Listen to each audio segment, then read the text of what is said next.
Welcome back to my channel. Hai. Assalamualaikum teman-teman. Kembali lagi di channel YouTube Irma Nurhidayati Stories dengan cerbung yang berjudul Bukan Pelakor, karya Irma Nurhidayati. Jangan lupa dukung terus channel ini dengan cara share, komen, like, subscribe, dan nyalakan tombol loncengnya untuk notifikasi ya. Terima kasih. Aku segera turun dari mobil sebelum Pak Marcel mengingat siapa pemilik mobil yang terparkir di depan rumah.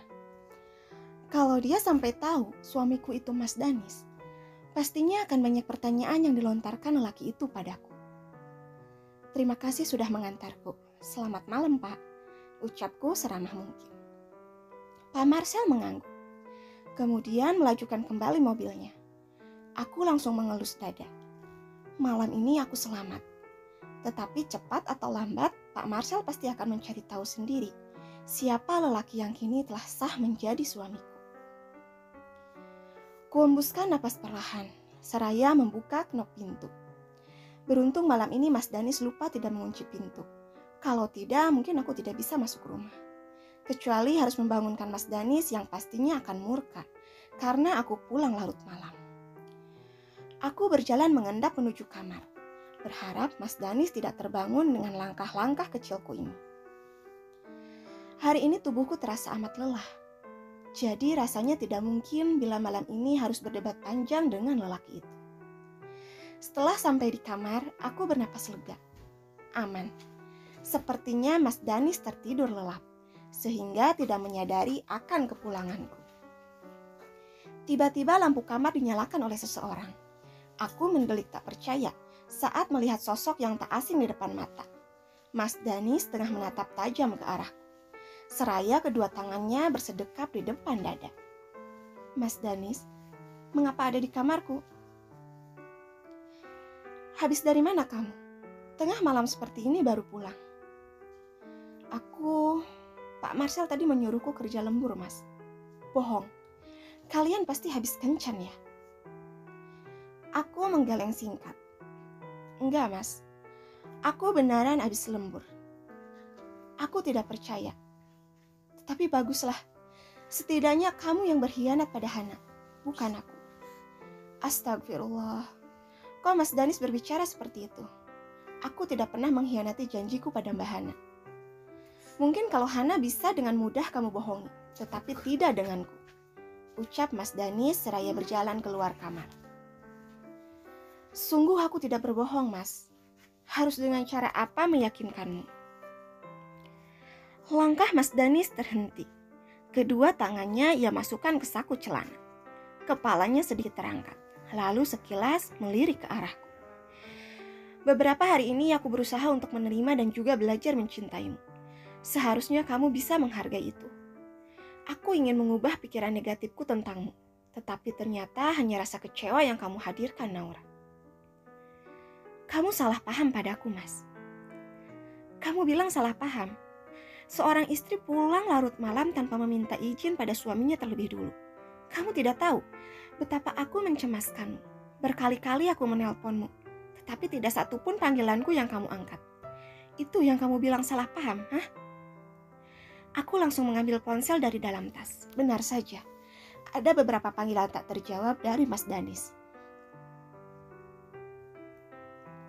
Lupakan. Anggap saja aku tidak pernah mengkhawatirkanmu. Mulai malam ini hubungan kita kembali seperti dulu. Kamu bebas melakukan apapun dan dengan siapapun. Satu lagi, kamu juga bebas mau pulang tengah malam atau dini hari. Aku tidak akan memedulikan dan juga mengkhawatirkanmu lagi. Mas, aku bisa jelaskan semua. Mas Danis mengangkat tangannya, seakan memberi kode kalau dia tidak ingin meneruskan perdebatan ini. Terbukti.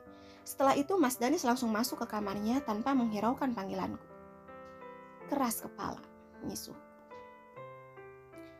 Pagi harinya sarapan telah terhidang di meja makan. Pekerjaan rumah pun telah kuselesaikan sebelum adzan subuh berkumandang.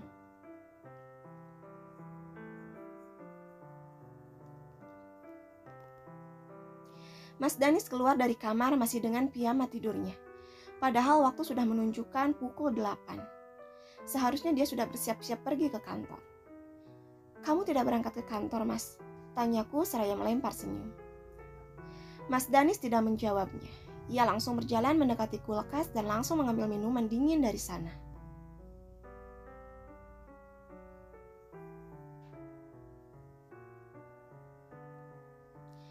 Tidak baik mengisi perut dengan minuman dingin sebelum sarapan, Mas.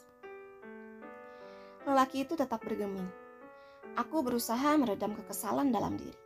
Walau bagaimanapun aku yang salah. Tidak memberitahunya dari awal kalau Pak Marcel menyuruhku untuk lembur. "Mas, maafkan aku."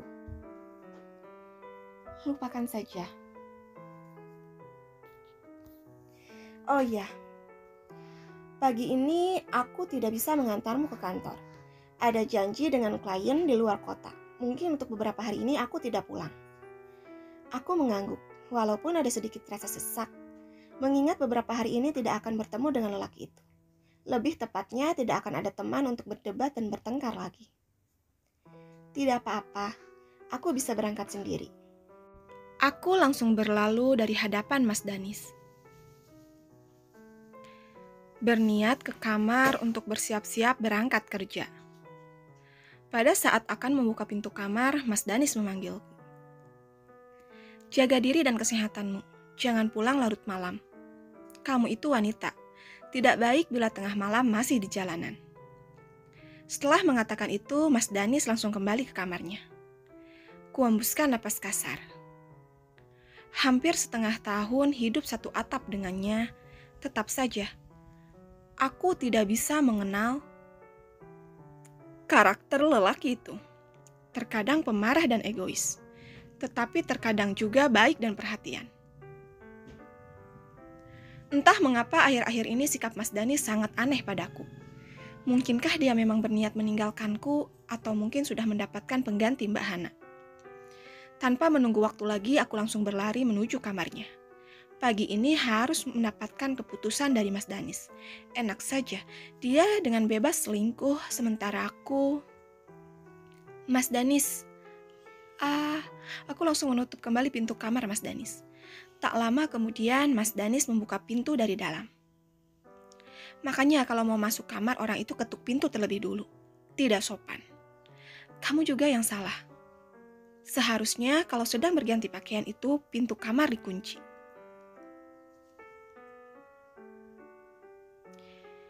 Kamu tidak pernah mau mengalah.